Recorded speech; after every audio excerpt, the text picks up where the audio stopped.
Beautiful people, it's Deborah Blake.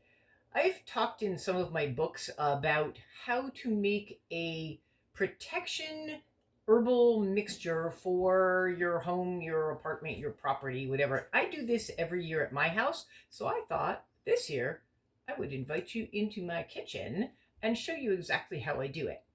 Well, I don't do it the same way every single year because I'm sort of a wing it witch, but this is how I'm doing it this year, and it's basically like this. So I start out with mortar and pestle because, well, A, Baba Yaga would want me to, and B, it's a cool tool in the kitchen. I take rosemary, which is probably the most protective herb, I think. You can plant some by your front door if you want to protect yourself from, like, I don't know, thieves and murderers and crap. So as with everything else, always measure carefully. Just put a bunch in there. I mean, my basic goal is to fill this, more or less. This is my very fancy, it's been kicking around for years. I use it. So this is rosemary I grew myself. The other herbs I'm using, I didn't grow myself. I got them in bulk from my local health food store because either my crops didn't do that well or I'm too lazy to dry a ton of basil, which I am. So now we've got our rosemary. We're going to start out by crunching that up a little bit. You can do this if you don't have a mortar and pestle, and not everybody has one sitting around. You can do this between your fingers, or you can just sort of leave it mostly whole. Doesn't make any difference. It just goes together nicely. And then I'm going to add basil to my rosemary. Again, measuring very, very carefully. And some dill. Those are my three favorite protective herbs. I also really like dill on fish. So my fish is not protected from me, but it's yummy. So then I mix those all together. You can also, if you're not using this inside, use garlic because garlic is an extremely protective herb. Not the whole cloves, you use dried garlic. I'm not going to bother. Sea salt. I love this little container. Tells me it's sea salt because it's got a little fish on it. Then I basically throw some of that in on top.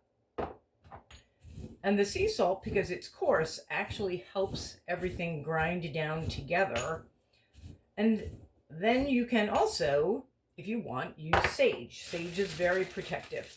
You don't have to use white sage. A lot of people are not into white sage anymore for very good reasons, which I'm not going to get into. This happens to be a bag I've had sitting around for years. It's not new white sage.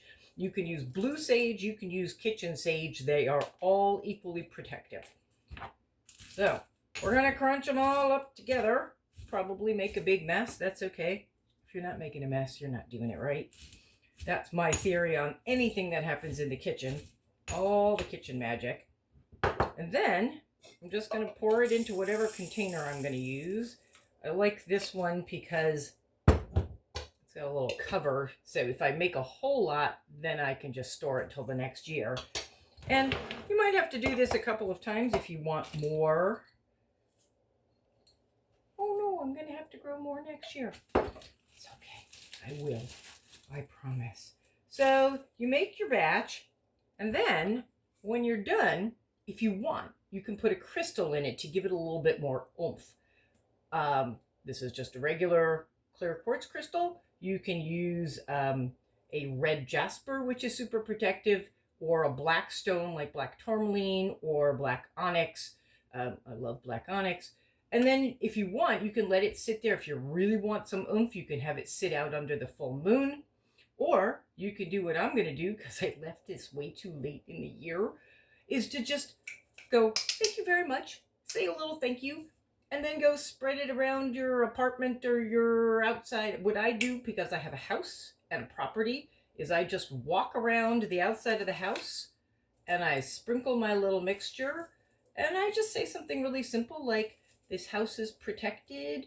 This house is protected from all things, human and weather related.